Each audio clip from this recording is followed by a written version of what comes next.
meeting on Friday, November 14th at 2 p.m. And let's go ahead with the roll call. Chair Tyson. Here. Vice Chair Klein. Here. Director Meadows. Here. Mekachuk. Present. Show Walter. Here. Walia. Present. Rennie. Here. Thank you. I will note that we have a quorum present. Thank you very much. Since we're all here in person, we don't have to do roll call votes, do we? Let's be the normal rule. Okay. Good. Okay. We're now looking for public comment on matters not listed on the agenda. Do we have any public comment in the room? Do we have any online? None online. We'll move on then to our consent calendar. And then, and just by way of background, this is the same consent calendar you saw on Wednesday minus the contract from Monica, which has to be done at a regular meeting. So that was pulled, and there's no consequence to poor Monica here because the changes are all retroactive when we do approve it. And I have an existing contract. And she has an existing contract. Yeah, these are amendments. And so that's correct. So now let's move on to consent. And do we have any items that anybody wishes to pull? I do not want to pull any items, but I have some questions. Why don't we proceed with the questions and then Okay. first off, does anybody want to pull any items? I did not see any. Now let's go with people who want to ask a question. We could do it at some point. Let's go to the public. Do we have any public comments? I don't see any here or online. So let's move on. We'll now look at questions from board members without actually pulling the item. Good. Okay, I do this all the time at our council meetings. Anyway, under 1C, it seems like there's been quite a bit of changing around with the auditors and because of mergers and things. I just wondered, are we still going to be working with the same personnel or do we know? Yeah, we have General Counsel Callahan on to answer the. Yeah, We are. the right now we're still working with the same individual auditors, and their entity has merged with these other organizations, but we still have the same folks that have been working with us over the years. So in other words, it's really a big change for them, but not so much for us. That's correct. Okay, good, thank you. Can I have a follow-on question? Please go ahead. So I think it's good practice every few years, I don't know what the right number is, to change auditors so things don't get too set. You said for several years, are we getting to the point that we need to think about doing an RFP and changing auditor? And you're from the audit committee, going to answer my question? Yes. Okay, thank you. I believe our charter says, or our policy says we have to put it out for proposal every few years, but the audit partner changes periodically, and we have had a change 2 years ago with the audit partner, and that's the person that signs off so they don't get complacent or whatever. Thank you. That sounds good to me. So Director Mekachuk is the chair of the audit committee. But we also have Amrit, I think, was going to be online too. Andrea, any other questions? But my understanding, just to add on to what Mike has said, is the contract is, we didn't change any of the terms of the contract. No extension, no increase in dollars, same scope of work. It's just the merger that you're approving. Great, okay. And then another question I have is under the decarbonization strategy quarterly report. And I have to say, I love this report. I think it's fascinating. And so I really appreciate it. And one of the things I always wonder when I look at these reports are what are the goals? You know, we talk about what we've done, which is great. And we don't necessarily, in some cases, it looks like there's a goal in there too, because in the infographic we'll have sort of a big blob and only half of it will be colored. So I take that to be the goal. But which is fine. Big blob is a goal. Which is fine. Big blob, maybe that's not the right way to say it, but the whole group of the icons function as the goal. Okay, that's better. But I was wondering about the contractors. We talked about that a little bit after that, after the meeting. I think the fact that we're training contractors is to electrify structures is just hugely important. And I see that it seems like we've done quite a few. I believe it was 300, something like that. About 350 have completed the training. Yeah. And we've got the component where it's once they do an install for one of our customers, they also get a bonus for completing that install. And so we've done a little bit over 300 of those types of claims. Which I think is undoubtedly inspirational for those people to finish and do it, so that's great. But I was wondering, what percentage, or do we know, what percentage of sort of the contractor base that we feel is needed to electrify generally in our area? Have we done an assessment of that? How far do we have to go with this? I have no idea how many contractors are involved or would need to be involved to do the magnitude of work that we have coming up. So I was just wondering about that. Yeah, it's a good question. I don't have the answer to it offhand, but we can pull that together and see. I think it depends on the size of the contractor, like the companies, obviously, because we have some companies where it's just one contractor and that's the whole company, and some where we've got multiple people coming to our program from the same company and they actually refer each other within the org, so which we like as well. It's all helpful. I think as we work through the decarb roadmap refresh as well, which is going to be an item over the next few months, that's another place where we can kind of look at, okay, what is the critical mass? I think is sort of what you're asking for, is like, how many will it take? And I don't know that there's a specific number, but there's probably a range that we can put together. Our program originally, we targeted 300 contractors trained, so we're past it, and we still have budget to keep going, and so we're continuing. And we had targeted something like 500 incentives, I think, for that, people actually doing the installs, which we still have some room to go on that part. But I think it was intended that wasn't gonna be enough, but it was gonna be directionally trying to push for it. So I don't have the answer though of like exactly what the number needs to be, but we can pull something together to try to guess at that. Thank you, that'd be great. I do think that what's the desired saturation of the contractor field is from our training is something we should think about. Thank you. My dream would be every contractor, but we'll Yeah. find a reasonable, appropriate number. Okay, well, thank you so much. Okay, thank you for that question. I'm puzzling how I would have answered that question, and I don't have an answer either, but I would probably look to say, what is our goal in terms of number of units per year, and then turn it into how many per week, and then how many active things, and then what percent, and have an overage there. So turn that into a number, okay? I wonder how much this is really important anymore. When we first dreamed it up, this was fairly new, but you can go to Home Depot and you got a whole bunch of different heat pump water heaters you can buy. So clearly, generally the base has learned how to install them. When I got mine brought in, I didn't bother to go to your contractors because they're like, oh yeah, we can figure that out. We've done it before. It wasn't a problem. So I'd almost wonder if we should shift funding to something else now, because I suspect this is not that big a deal anymore. I'll wade in and say, I've had several heat pump water heaters installed at various properties. And it is evolving and people are getting more experience, but they still make mistakes. And nothing upsets someone more, like me, to have the heat pump water heater put in and it's called for an inspection. And I'm like, the contractor doesn't have to show up because the contractor should have done it correctly. Inspector comes, fails the inspection. That gives heat pump water heaters a bad name.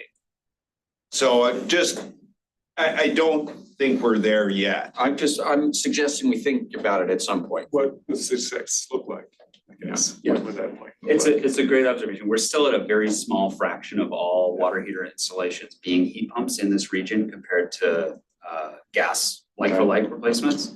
We also have a contractor bench, and we do reach out to the contractor community periodically to try to assess what is happening. We know the people who go through our program and can do it, but there are a lot of other contractors who don't. And so trying to understand, is this still an important incentive for us to be providing, or are people doing it anyway? And I think especially as local rules change and everything continues to evolve, there will come a point where we won't need to be doing this anymore. I think, we still have a chunk of the budget left, and so we're still sort of planning on spending that down. I think the question would be, do we re-up it once we hit the end of that? And I think that's a very important question for us to think about. And that's part of the decarb roadmap discussion that we're having with the board. Starting To set the kind of priorities around some of that, yeah. spending. So there'll be a chance to kind of weigh in and give that direction. Director Waller? Thank you. So just to add something to it, when you bring the decarb conversation back to the board, just think of, Rob made a remark about the heat pump water heater.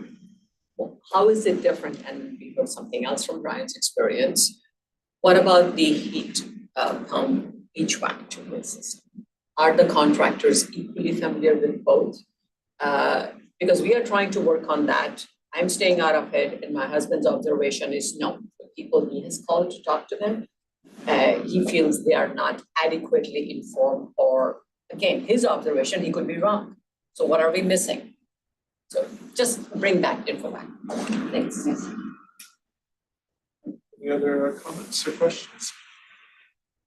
I believe I'm looking for a motion for approval of consent. So moved. We'll do a voice vote then. All in favor? Aye. Opposed?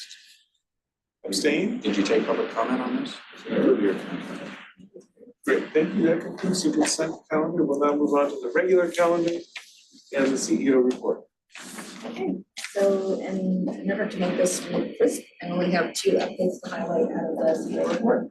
The first one being that, as you are aware, as Maria sent you a notification, we're having a special board meeting or workshop on December 12th to talk about things including the decarb roadmap and the financial levers, given that we see in our future a different financial kind of outlook than we've had the last few years.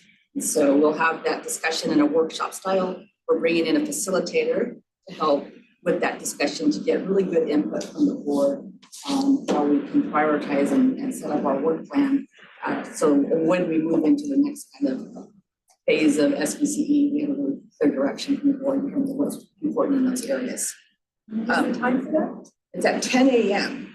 But, and this is the part where we have to kind of figure out the whole agendizing or noticing part. We also have, because it's our staff in-person days, that same week, we will have a speaker come meet with staff that morning, Severin Borenstein. He's with Berkeley's Haas Energy Institute.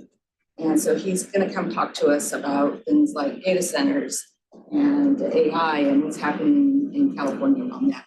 He's kind of he's a blogger. He's I guess, just a think tank in itself, right? He does a lot of kind of publishes a lot of information about what's going on in the industry in California. But you're all invited to attend, but it won't be a board meeting. So we just have to figure out how to notice it. And that's what we're trying to work on. We don't want to invite it. That'll be at 8:30 in the morning. And so the location is finalized, and Andrea will send that out as well. 8:30, it says 10 on mine. Well, that's the time that the board meeting starts. Oh, But if you want to come listen to Severin along with staff, you're more than welcome to, but it's not going to be a board. He's a very good speaker. He's often, you'll hear him on TV news or NPR. Anytime there's some energy, he's the one they call. Right.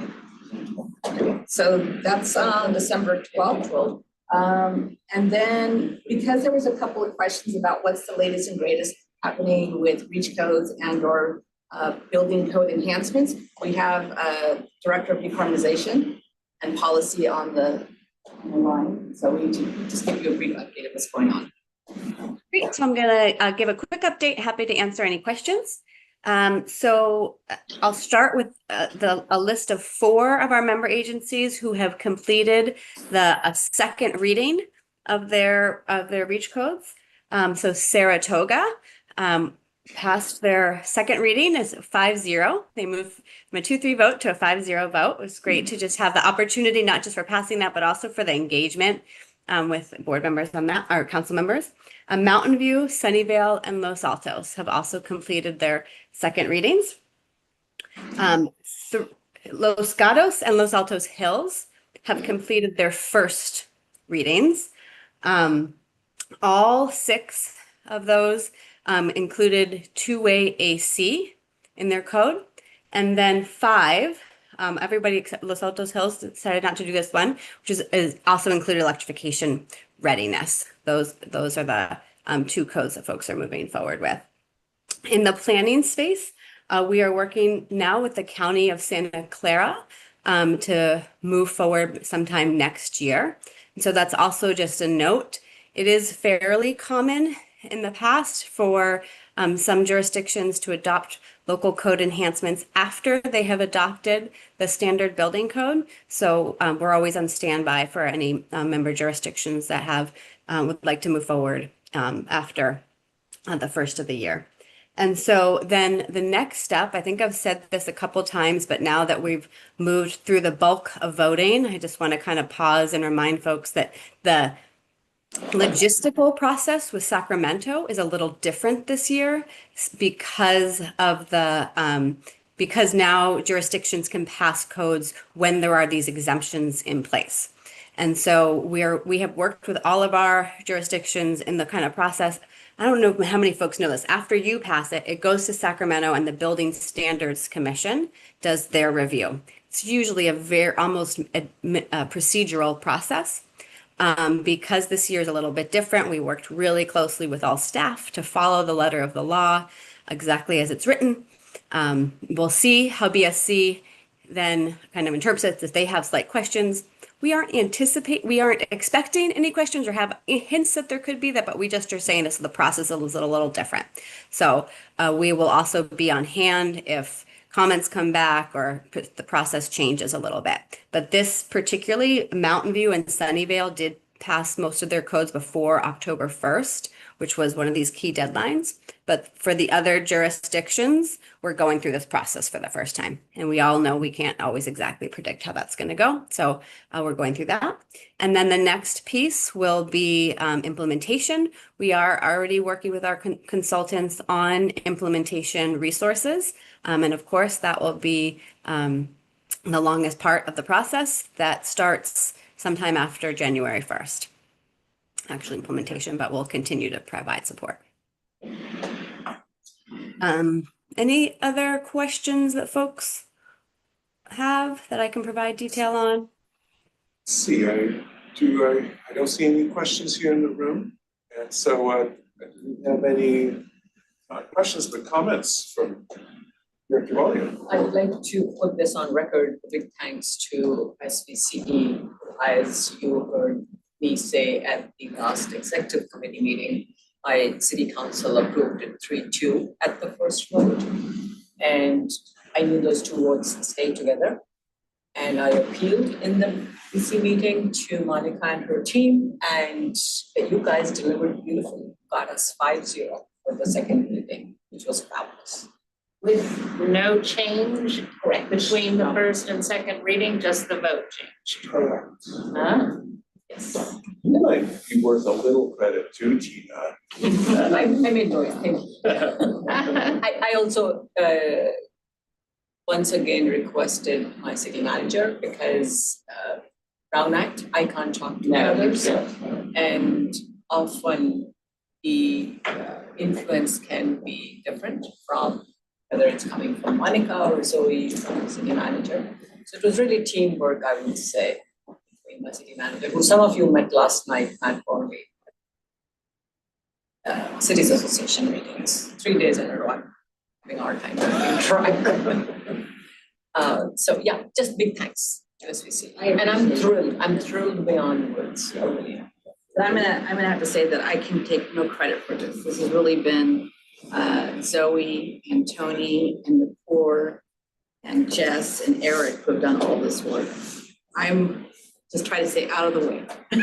Well, I'll add one more thing. Bruce Carney came and he said this is his second visit to Saratoga council meeting. First was when SVCE was to be launched or something like that.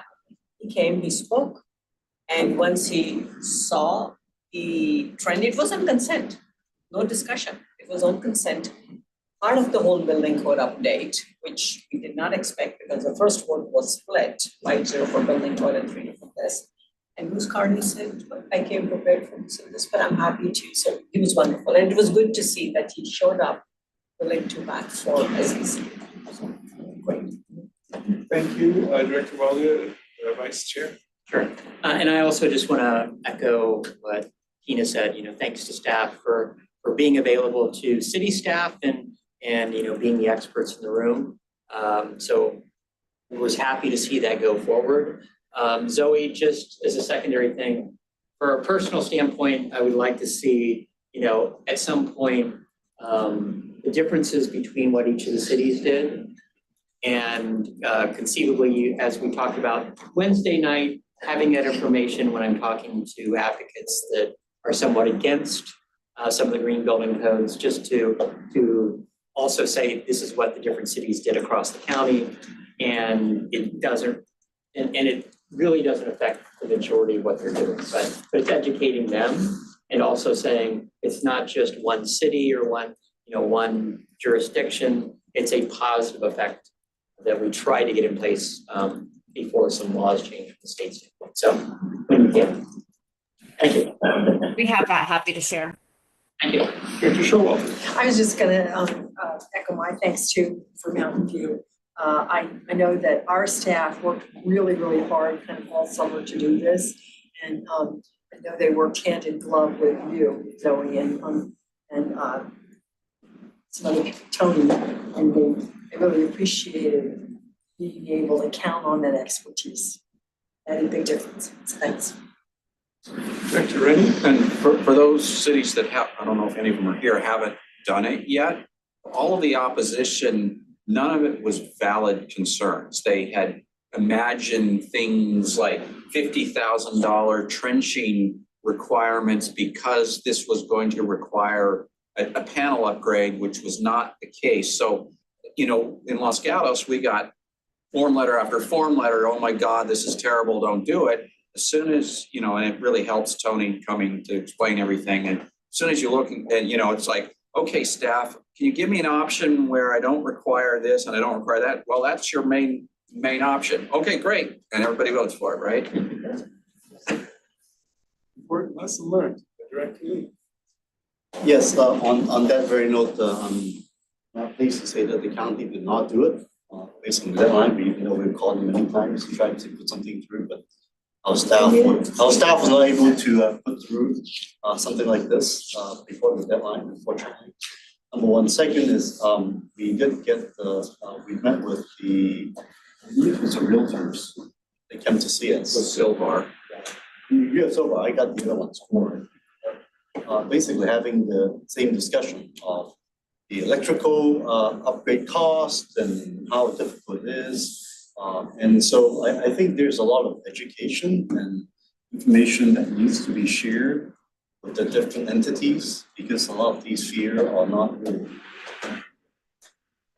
hand out in terms of dollars and cents. And I think it would be helpful to actually get real electricians to explain the dollars and cents of what needs to be done if you have to do this.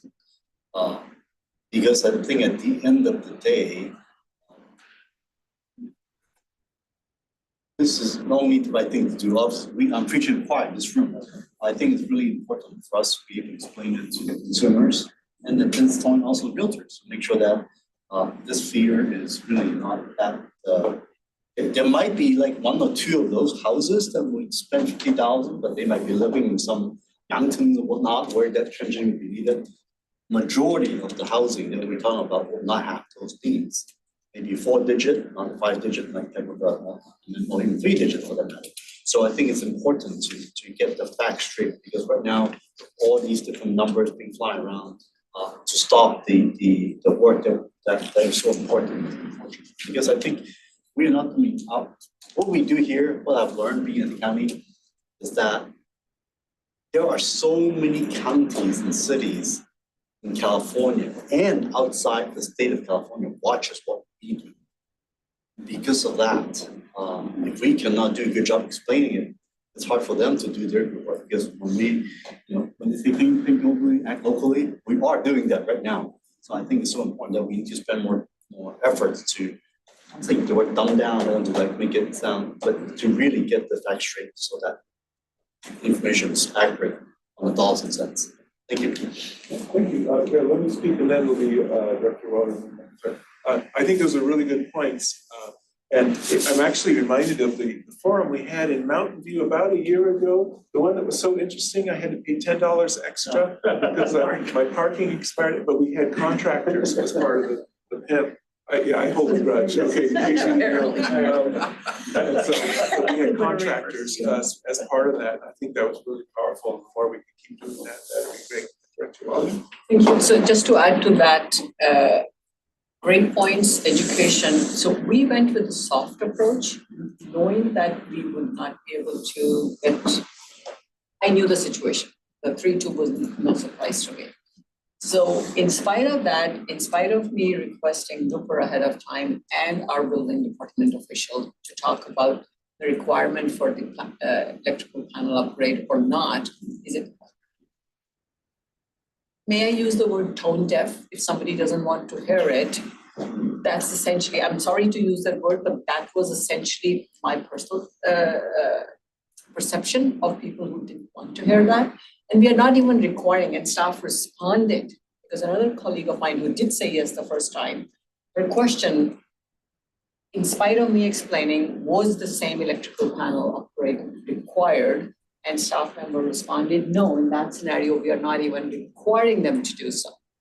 In spite of that, 2 members did not. So there is something more that I agree with you, and we point to have made about education, but perhaps if the county can't bring it forward in its best scenario, maybe stepwise, that's kind of what Saratoga ends up doing. And I'm very thrilled and I'm very proud. Yeah, that's why I'm thanking you. The 5-0 is impressive. Question for you. Did it go to a vote or did it just not even get to the agenda?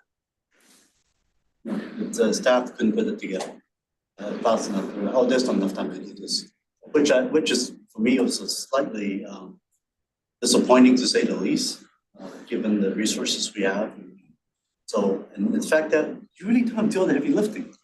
A lot of the work is already done. Oh, yeah, that's the whole point, right? Is a lot of the sample templates is already there. It's just a matter of using it. So, so there's there's discussion I think to do with our internal staff using this as a bad example.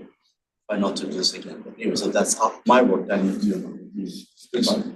I would think that there would be a fair amount of support at the supervisor level, Oh, yeah, particularly with Margaret, who was involved, for years. Anyways, sorry, I don't mean to go on. It's 2:30. I think we're having a really nice discussion now, okay? Normally I get a little tense, but I'm not tense right now. So are there any other comments while we're here? We're all in agreement. That's a good part. It's the choir preaching and whatnot. Yeah, all right. With that, I'm gonna ask if there's any public comment. Seeing none. Thank you for the CEO report. And we'll now move on to board member announcements and direction on future agenda items. Anything to offer? I'm going to share something and see if other folks have experienced this and maybe SVCE takes it up, or you're already, is Zoe still online? I don't know, she might be, she is, okay. So actually it was at Supervisor Lee's youth climate platform a week or two ago. I met a gentleman named Bruce Hodge with Silicon Valley, no, not Silicon, yeah. He's a Silicon Valley and also Palo Alto, Silicon Valley, and also Bay Area Clean Air. And so it seems that they're starting to mount a campaign to get, well, it's changed in just the couple of communications I've had with them, but to get council members, if not cities, to support Bay Area air districts measures 9.4 and 9.6 and 9.4, rules 9.6 and 9.4. And apparently a similar thing was scuttled in Southern California recently. So I don't know if who would be, whether it be Benna or Zoe or, give us an update and keep us informed, because it seemed to me this year when our federal government changed so much that we'd be seeing this, and it sounds like we are. So I would like to be updated on it, and that could be a future thing, or if, yeah. Zoe, just to add, Zoe is leading an effort of all the Bay Area CCAs and some of the cities to prepare for these rules as well. So from an education, contractor training, everything else. And so I think you'd be happy to provide that in the future, Zoe. Well, it's preparation, but it's also understanding the opposition that's mounting, because there's a lot. And so what are the strongest things we can support and not? So that is, something that would be good to help us And we understand. have Director Lee you're on the board too, right? Are you on the Air District board? Oh. Bad. What is it? Bad. Bad to the You're bone. not quality management. Bad. I would deeply appreciate that suggestion from Sally, because that was actually the argument made by my colleague in the council meeting, saying no the first time. Right, it ties in. Yeah, the argument Yeah. was a body of unelected officials Yeah, no, I've heard it. have no reason to put these rules in place. I'm looking at Noper. Yeah, You recall me? Yeah, That was the wording used. Yeah. But regardless, it would be We're nice bringing not to that. pretend it's not there, Are you? and we're gonna have to deal with it. Yes, thank you. Go ahead, Director Lee. Yeah, so just thanks so much, Sally, on this, and then just want to thank our team, our staff here for attending the youth climate roundtable we hosted a couple of weeks ago, and one of our star speakers, Monica, up there along with many of our team. I saw many of our team members there. I think Zoe, you were there as well, for being there at this roundtable, and thank I believe Chair Tyson and First Director Meadows were both there as well.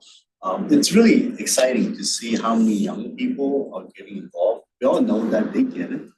It's really the older generation, us, that are not getting it. And so it's fun to see when the youth are dragging their parents, the chaperone, the drivers, and they are then listening to what we're talking about. So, oh, I didn't know that, right? So it takes the next generation to educate us. So I was really glad to see that on one of the news. On was a Thursday night at 4 p.m. The room was packed in Campbell. I couldn't believe You it. have delicious sandwiches in Yeah, abundance. where did Yes. those come from? They were really good. Those were Ronnie. from, I think Bloom Catering. Blue. They were all vegan, I believe, and it was extremely delicious that Yes. you wouldn't know it was vegan. No. As I told you, it was amazing. Yes, and they were gone. I need to. So anyway, so just say thank you for attending. It was great. I call it the first annual event. We plan on doing it again in future years, but the amount of excitement, the participation was truly amazing. I think a lot of too is due to what we're going through in the nation. The shutdown at the time, thank God we were shut down anymore, but with the stuff that's coming from DC and whatnot, I think people are really feeling a little bit of a depression or loss. At the same time, I think it's so important to understand that that's exactly what we need to do, is we need to double down our efforts to continue this fight. It's easy to be discouraged and tired, but that's exactly what we need to fight hard. That's what these kids are willing to do. Thank you.